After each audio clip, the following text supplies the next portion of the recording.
തക്കതായ തെളിവുകൾ തന്നെ സാക്ഷികളും ഒക്കെ കോടതി മുമ്പാകെ തക്കതായ തെളിവുകളും മൊഴികളുമാണ് രേഖപ്പെടുത്തിയിട്ടുള്ളത്. നൽകാനാണ് പ്രോസിക്യൂഷൻ നിർദ്ദേശിക്കുന്നത്.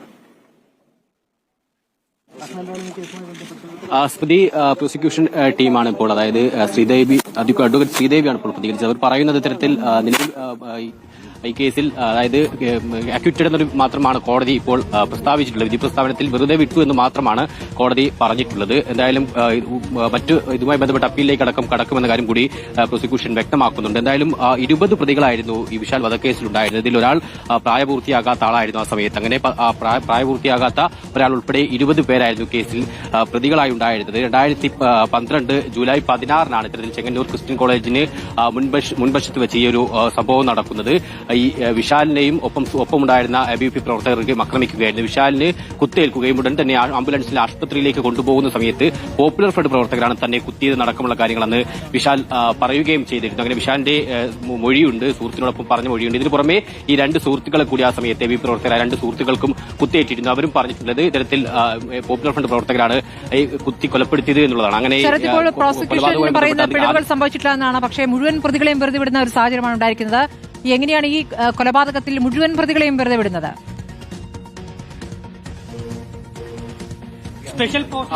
സ്മൃതി, നിലവിൽ ABVPയുടെ ജില്ലാ സംസ്ഥാന നേതാക്കൾ, സർക്കാർ ഉൾപ്പെടെ ആ സമയത്തെല്ലാം അതിനെ എതിർക്കുന്ന സാഹചര്യമാണ്, എതിർക്കുന്ന കാര്യങ്ങളാണ് നടത്തിക്കൊണ്ടിരുന്നത്. ആ സമയത്താണ് സുപ്രീം കോടതി വരെ പോയിട്ട് സ്പെഷ്യൽ പ്രോസിക്യൂഷനെ ആവശ്യപ്പെടേണ്ട സാഹചര്യം ഉണ്ടായത്.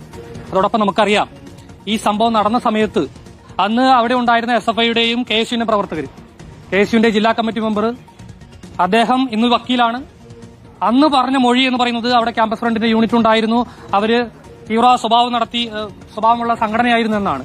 പക്ഷേ കോടതിയിൽ പറയുന്ന സമയത്ത് അത് മാറ്റി പറയുന്ന സാഹചര്യമായിരുന്നു. അതുപോലെ SFIയുടെ അന്നത്തെ അവിടുത്തെ യൂണിറ്റ് സെക്രട്ടറി ആയിരുന്ന അഖിൽ ബാലൻ, അയാളും കോടതിയിൽ വരുന്ന സമയത്ത് ഈ മൊഴി മാറ്റുന്ന സാഹചര്യമാണ് ഉണ്ടായത്. നേരത്തെ എങ്ങനെയാണോ പോലീസ് അനാസ്ഥമായിട്ട് ഈ കേസിനെ കണ്ടത്, അതുപോലെ സർക്കാരും ഇടതുപക്ഷവും വലതുപക്ഷവും SFIയും KSUവും ഈ കേസിനെ അട്ടിമറിക്കാൻ വേണ്ടിയിട്ട് മൊഴി മാറ്റിയ സാഹചര്യമുണ്ട്. ഇത്തരത്തിൽ ഒട്ടനവധി കാര്യങ്ങൾ നമുക്കറിയാം. അഭിമന്യു മരിച്ചു വീണ്, 2018 മരിച്ചു വീണ്, ഇന്ന് 2024 ഈ കേസിന് വിചാരണ നടക്കുന്ന സമയത്ത് SFIയുടെ യൂണിറ്റ് സെക്രട്ടറി ആയിരുന്ന അന്ന് DYFIയുടെ ലോക്കൽ കമ്മിറ്റി അംഗമായിരുന്ന ഒരാൾ പറയുകയാണ്, ക്യാമ്പസ് ഫ്രണ്ടിനെ കുറിച്ച് അറിയില്ല, അല്ലെങ്കിൽ അഭിമന്യുവിനെ കൊന്നത് ക്യാമ്പസ് ഫ്രണ്ടാണോ എന്ന് അറിയില്ല, മൗനം ഭുജിച്ച് നിൽക്കുകയായിരുന്നു. അത്തരത്തിലുള്ള കാര്യങ്ങളൊക്കെ നമുക്ക് കാണാൻ വേണ്ടി സാധിക്കും. ABVP മേൽക്കോടതിയെ സമീപിക്കാനും അതോടൊപ്പം തന്നെ വിശാലിന്റെ കേസിൽ പ്രതികളായിട്ടുള്ള മുഴുവൻ കുറ്റക്കാരെയും അവരെ ശിക്ഷിക്കുന്നതുവരെ പോരാട്ടം തുടരാനുമാണ് തീരുമാനം. അതുമായിട്ട് ABVP മുന്നോട്ട് പോകും. ഇത്തരത്തിൽ ഈ കേസ് അട്ടിമറിക്കാൻ ശ്രമിച്ച എല്ലാവരെയും പൊതുസമൂഹത്തിന് മുമ്പിൽ കാണിക്കുവാൻ വേണ്ടിയിട്ടും ABVP തീരുമാനമെടുത്തിട്ടുണ്ട്. അത്തരത്തിൽ മുന്നോട്ട് പോകും. ഇതിന്റെ തുടക്കം തന്നെ പ്രതികളെ അറസ്റ്റ് ചെയ്യുന്നതിൽ വലിയ അനാസ്ഥ കാണിച്ചു. നമുക്കറിയാം, ആദ്യത്തെ 5 മാസം ഈ കേസ് എത്രത്തോളം മെല്ലെപ്പോക്കാണ് നടന്നിട്ടുള്ളത് നമുക്ക് ആദ്യത്തെ 5 മാസത്തെ കാര്യങ്ങൾ കണ്ടറിയാൻ വേണ്ടി പറ്റും. ഒന്നാം പ്രതിയെ അറസ്റ്റ് ചെയ്യാൻ വേണ്ടിയിട്ട് എത്ര മാസമാണ് എടുത്തത്? ഒരു ക്യാമ്പസിന്റെ മുമ്പിൽ ഒരു വിദ്യാർത്ഥി മരിച്ചു വീഴുന്ന സമയത്ത് അത്തരത്തിലാണ് ആ കാലഘട്ടത്തിൽ പോലീസ് ഇതിനെ കണ്ടിരുന്നത്.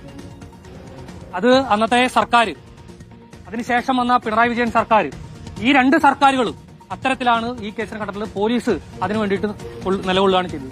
അതുകൊണ്ടാണ് ABVPക്ക് സ്പെഷ്യൽ പ്രോസിക്യൂട്ടർ ആവശ്യപ്പെട്ടുകൊണ്ട് സുപ്രീം കോടതി വരെ പോകേണ്ട സാഹചര്യം വരെ ഉണ്ടായത്. അതുകൊണ്ട് ഈ കേസിന്റെ മുഴുവൻ പ്രതികളെയും ശിക്ഷിക്കുന്ന തരത്തിലുള്ള വിധി വരുന്നതുവരെ മേൽക്കോടതിയെ സമീപിച്ചുകൊണ്ട് ശക്തമായി ABVP മുന്നോട്ട് പോകും.